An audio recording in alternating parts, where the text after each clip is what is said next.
Welcome to the 2024 VEX Robotics World Championship. My name is Grant Cox, and I'm the chairman of the VEX Robotics Game Design Committee.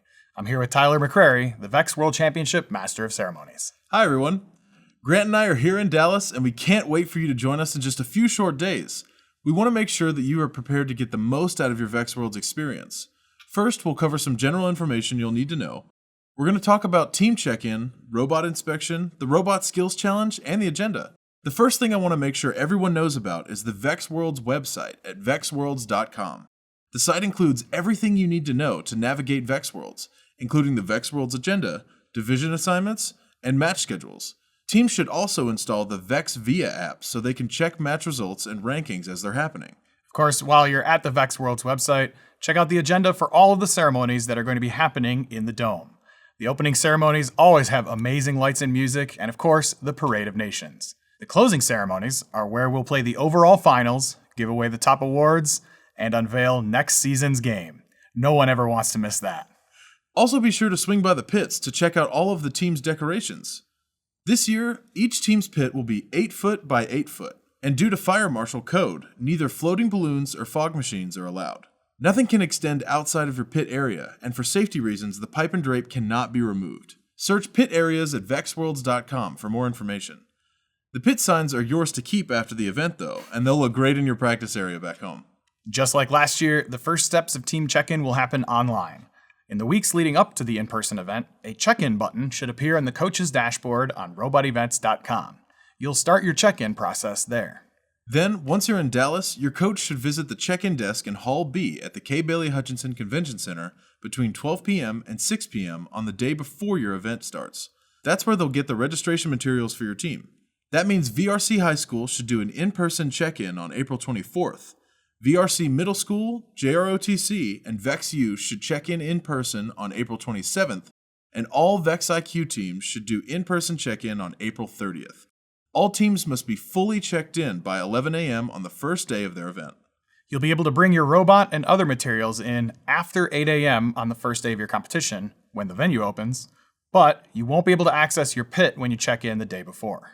So Grant, jumping ahead a bit, let's talk about the day of the overall finals and the closing ceremony. It's a tight schedule. What do these teams need to know? You're right, it's a very, very tight schedule this year, so we're asking all teams to pack and remove all items from your pit areas before the closing ceremonies begin. If you can't take them back to the hotel or your vehicle, there will be plenty of space in Hall B for equipment storage during the finals, and staff will be monitoring that area. Getting the pits emptied before heading to the Dome will allow other staff members to start getting the pits ready for the next competition. Due to heightened security measures, each team will be required to wear a bright yellow VEX Worlds wristband at all times to access the pits, divisions, skills, and arena. These will be included in the registration packet you'll get at in-person check-in. Each team will also receive one free parking pass to the K. Bailey Hutchinson Convention Center, Lot E. Next, let's talk about volunteering at the VEX Robotics World Championship. Event volunteers are the heart and soul of the REC Foundation events, and we literally couldn't run this event without y'all. While you're at the VEX Robotics World Championship, please consider volunteering. Many of the volunteer positions don't actually require technical skills or any experience at all. Volunteering puts you up close and personal with the action going on in your division, and there are tons of roles available. Check out the volunteer section of the VEX Worlds website, or email volunteer@recf.org with any questions. So, where should people go if they're at Worlds and someone gets lost, doesn't know where to go, can't figure out what to do, or has questions about where to find something? Where can they go for help? Help is always found at Pit Admin. Pit Admin's your one-stop shop to get any answers of any kind. It's also the central location for lost and found items. Sounds good. Now, what can you tell us about the competition and rules? All teams should keep in mind two of the most important rules in any robotics competition, G1 and G2. Treat everyone with respect, and remember, this is a student-centered program. Students should be doing the work, and even in the heat of a competitive moment, everyone should remember to be respectful to one another. So if a team member has a question about a ruling the head referee makes, what should they do? Per Rule T3, Drive Team members may appeal any ruling while they're still in the Alliance station. But teams must remember that once the head referee has made their final decision, it is final, according to Rule T1. So can a coach, adult, or a mentor approach a head referee and dispute a ruling? Nope. Only team members can. Remember, like I said, this is a student-centered program. Students must be the ones advocating for themselves. On a related note, code of conduct issues are a concern every year, but we really want to stress that this year, these issues need to be raised and addressed in your divisions. The game manual makes it clear that students need to be the ones advocating for themselves, and issues should be brought up in the divisions by those students, not the adults. This year, students, we are talking to you. If you have a code of conduct concern, please bring them up to your head referee and division manager directly before leaving your division. Also, remember that it is the students who should be discussing and creating your in-match strategies. If you find that adults are influencing these discussions, again, let your head referee and division manager know. This also goes for the adults as well. If the students themselves are agreeing on a strategy, it is not the role of the adults to interfere or report any perceived violations. Again, student-centered competition in all aspects of the competition. So, how can teams make sure that scores entered are accurate? Also a good question. After the match has been scored, scorekeeper referees will show all teams the score. Teams must agree and confirm the score before it can become final. So, there should be no need to ever question whether a score was entered correctly, because it's all been done at the field with all team members actively participating in the whole process. So, where should teams go for robot inspection this year? And is there anything they need to do beforehand? So we will be doing the self-inspection process again this year. We encourage all teams to go to the RECF library, download the inspection sheet, complete it ahead of time, and bring it with you to inspection. These can be found in the description below or by searching for inspection process at vexworlds.com. If you don't have access to a printer or forget to bring your inspection sheet, we will have more inspection sheets available for pickup right at teams' divisions. Inspection sheets must be completed and signed by both a coach and a team member before getting in line. One thing that's new this year is that inspections will be taking place in the divisions. So our head referees and our inspectors will check selected items before approving your robot to get on practice fields and compete in your matches. Inspection will be closing at 12 p.m. on the first day of your event, so be sure to finish the in-person check-in the day before to ensure you have enough time. So, Grant, can teams do anything to make the process of inspection a little bit faster? Absolutely. Teams should make sure all of their robot components are legal for the competition. Of course, VexIQ robots can only be built from official, unmodified VexIQ robot parts. Also, it's worth double-checking that your robot never expands beyond 11 inches by 20 inches horizontally while moving around the playing field and playing the game, especially when picking up or scoring blocks. So, is there anything new to know about skills? Actually, there is. So students must have a robot to enter the skills queuing area, and the doors will close at a posted time each day. Should be about 15 to 30 minutes before the scheduled end of skills. So, to participate in skills, students must be in line with their robot inside the doors before the doors close. There are going to be no exceptions. What else should they know for this year? Rule T6 says that teams should come to the field ready to play. So, make sure your robots are in good working condition before coming to the field. This also means that all robot transport systems, so carts, wagons, dollies, they must stay in the queuing area and are not allowed next to the field. How will the competition be structured this year? The competition will be basically the same as last year, but each team will have one practice match and one qualification match on the first day of competition. There will be 5 elementary school divisions and 5 middle school divisions. Elementary school teams will compete with other elementary school teams, and middle school teams will compete with other middle school teams. Each division will have 10 standard playoff matches, just like a normal event. Then, the champions from each division will make their way to the Vex Dome to play in the overall World Championship Finals for their age group. These finals will be another set of 1 match per alliance to show us what they got. In order to determine the playing order of these alliances, they'll be ranked based on the score that they won their division with. If there are any ties, the first tiebreaker will be the sum of the 2 teams' qualification match scores. We'll end up with elementary school world champions and middle school world champions.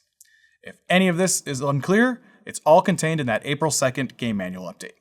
Okay, Grant, so we have a list of questions here that were pre-submitted by teams who are ready to push this game to the limit. Are you ready for this? Of course I am. This is my favorite part of every driver's meeting, so let's get into it. All right. What happens if I accidentally knock a red block off of its peg while fixing my robot? Well, this was my favorite part. No, I'm just kidding. I'm not actually going to answer that one because we have already answered it in the official Q&As. I will tell you about something new we did this year in the April 2nd game manual update that should help, though. We went back through all of this season's Q&As and picked out the ones that are most likely to affect gameplay and referee calls at Vex Worlds. The links to these Q&As are now included in the game manual directly. So I still recommend that you read through all Q&As, but if you at least know the ones that are linked in the manual, such as those about accidentally knocking off red blocks, that's way better than nothing. How will size limits for inspection be calculated with the robots that have elastic rollers on the front to collect blocks? You've been watching some YouTube videos, haven't you? During robot inspection, each robot size will be checked with blocks in the intake or any other manipulator that they have.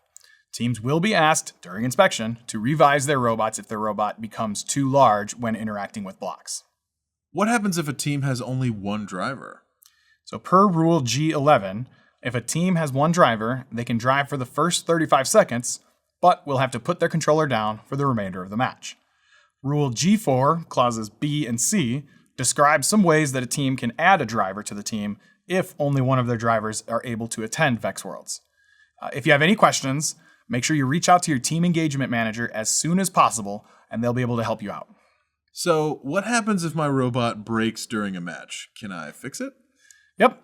Rule G10 lets you pick up, fix, and reset your robot during a match if it becomes broken, stuck, or otherwise needs assistance. If you decide to do this, you do have to put your controller on the ground before interacting with the robot. After doing this, any blocks that are being controlled by the robot have to get removed from the field and placed back into the supply zone. Once you've fixed the robot, it has to go back into a legal starting position before you can pick your controller back up. Resetting a robot can take a while, so if there's any way to continue playing without retrieving and resetting, taking all the blocks out and everything, it's usually a better choice. And remember, you're only allowed to interact with the robot if it absolutely needs assistance. Using resets as a strategy is not allowed during teamwork or driver skills matches. And the moment they put their controller down and start fixing this robot, the timer keeps ticking. Correct. Don't want to waste those moments. At our last event, a referee said that our robot was too big while we picked up blocks and gave us a DQ. Is this a rule? So, yep.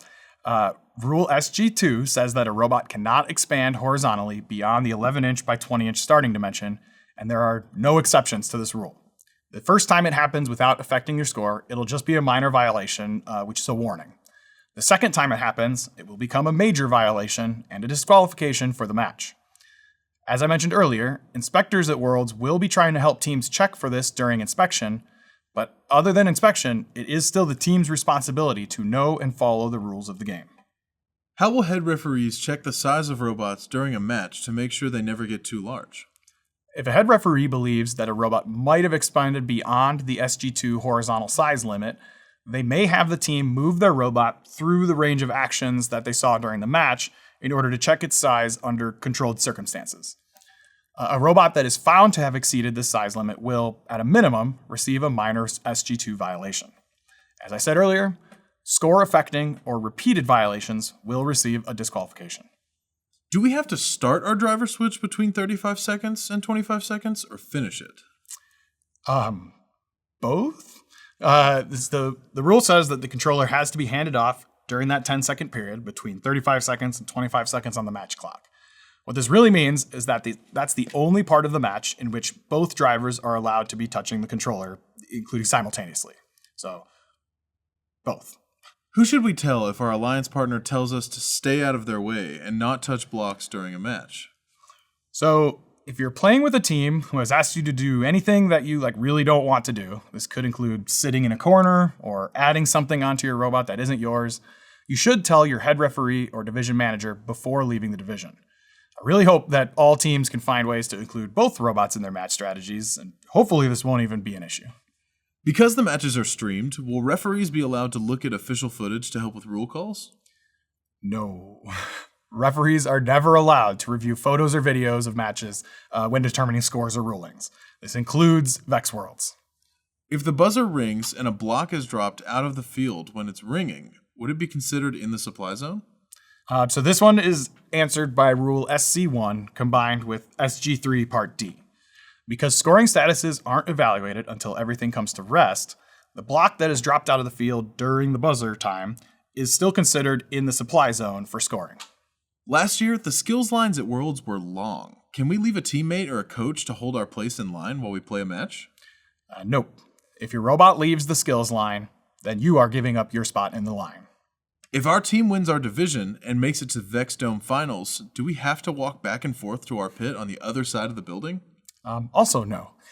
Division champions will be escorted by their division managers directly to the dome, and once you reach the dome, we'll have a set of finals pits that are separated per division. This area should be pretty much the same as the pits you had in the convention hall. So it'll have a table, chairs, a power drop for your chargers, etc. Well, Grant, that's about all the time we have for questions. All right, as always, this has been a lot of fun. I hope it was just as informative for all the teams as it was for us. Tyler, this game has been getting pretty wild, so just wait till you see it in person at Vex Worlds. I am so excited to see this game in the Dome. Thank you so much for watching, and be sure to say hi to Grant and I when you see us at the 2024 Vex Robotics World Championship. See you there.